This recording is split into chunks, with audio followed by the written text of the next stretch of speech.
లోకంలో నాకు ఫ్రీగా వచ్చిందని నీవు ఎంత మాట్లాడినా, నాకు ఫ్రీగా వచ్చింది ఇవ్వు, నేను కొనలేను, నా దగ్గర డబ్బులు లేవని నువ్వు ఎన్ని ఎక్స్‌క్యూజ్‌లు ఇచ్చినా అవ్వదు. నీవు ఒకదానికి వెల కడితే మాత్రమే నీకు ఫ్రీగా వచ్చేదొస్తది. ఉచితంగా వచ్చేది. అలానే దేవుడి వాక్యంలో కూడా కీర్తనకారుడు ఏమంటున్నాడంటే, నీవు ఆయన్ని ప్రేమించినప్పుడు ఆయన ఏమంటున్నాడంటే, నీతిమంతుల కొరకు వెలుగుని ఏ విధంగా ఇస్తాడంటే, నీతిమంతులు ఎలా అవుతారంటే, నీవు యేసుక్రీస్తు వారిని నీ సొంత రక్షకునిగా అంగీకరించినప్పుడు, ఆయనలో నీవు పాలిభాగస్తులైనప్పుడు, ఆయన్ని నీవు అంగీకరించినప్పుడు, నీవు ఏ స్థానంలో ఉంటుందంటే, నీ నీతిని కాదు గాని, నీ సొంత నీతిని కాదు గాని, ఆయన ఈ లోకములో నీ కోసము దిగి వచ్చి, యేసుక్రీస్తు వారు తన ప్రాణము పెట్టి, రక్తము కార్చి, తనని ఒక బలిగా అర్పించుకొని, నీ కోసము మళ్ళా తిరిగి లేచిన ఆ స్థానాన్ని ఏ విధంగా ఆయన నీ కోసం తండ్రి కృపాశ్వాన కూర్చొని నీ కోసము సిద్ధపరిచిన స్థానాన్ని, ఆ స్థానములో నీవు నీతిమంతుడివి. అంటే నిన్ను బట్టిది కాదు కానీ నీ నీతి ఎటువంటిదంటే మురికి పొడ్డు వంటిదని చెప్తాడు. ఎందుకు చెప్తున్నాడంటే, మనము చేసే ప్రతి క్రియల్లో ఏముంటుందంటే సొంత లాభం, సొంత ఫ్రేము, సొంత వాటి కోసం మనం పాకులాడుతూ ఉంటాం.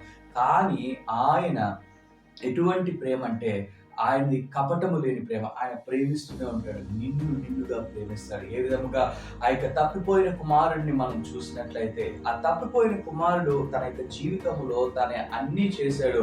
మురికి వాసన వస్తున్నా కూడా హత్తుకున్నాడు. అటువంటి ప్రేమ నీ నా దేవుడిది.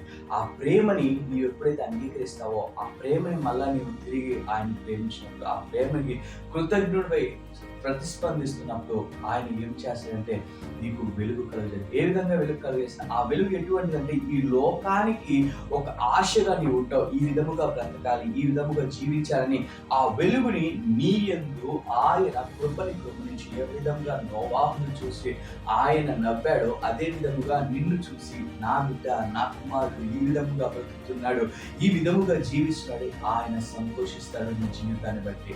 మళ్ళా యథార్థ హృదయంకి ఏమవుతుందంటే, వాళ్ళ యొక్క జీవితంలో ఎటువంటి స్థితిలో, ఏ పరిస్థితుల్లో ఆ యథార్థవంతులు ఎవరయ్యా అంటే, నీవు యథార్థముగా ముందొకటి వెనకొకటి కాదండి.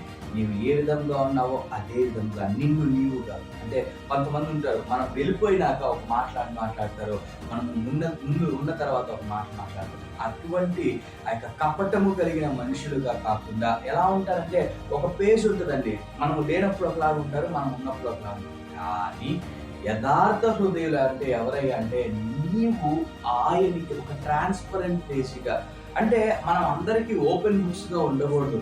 అది కాకుండా మన యొక్క దేవునికి తాళం ఇవ్వాలి. ఆ బుక్ని క్లోజ్ చేసి దేవుడికి ఇవ్వాలి. రెండో తాళం చెవి నీ ఫ్యామిలీకో, నీ యొక్క భార్యకో, నీ భర్తకో, తర్వాత నీ యొక్క జీవితంలో ఎవరికి ఆ బుక్ ఓపెన్ చేసే ఛాన్స్ ఉంటుంది. ఎందుకంటే నీ యొక్క యథార్థముగా ఉండాలంటే నీ జీవితము ఎటువంటి స్థితిలో అయినా, ఏ పరిస్థితుల్లో అయినా ఒక ట్రాన్స్పరెన్సీ అనేది కనపడాలి. యథార్థము అంటే ఏ విధంగా ఉన్నావో ఆ విధముగానే, లోపల ఏది ఉంటే బయట అదే విధంగా ఉండడం నీవు నేర్చుకున్నప్పుడు నీ జీవితంలో అది ఏ విషయమైనా, ఏ పరిస్థితి అయినా, దేవుడు ఏమంటాడంటే, ఆ కీర్తనకారుడు ద్వారా నీతో మాట్లాడుతున్న మాట ఏంటంటే, అది ఏ పరిస్థితి అయినా నీ చెయ్యి పట్టుకొని నడిపించి, విడిపించి, రక్షించి, బలపరిచి అనేక మందికి సాక్ష్యముగా నేను చేస్తాడు. షలోమ్. God bless you.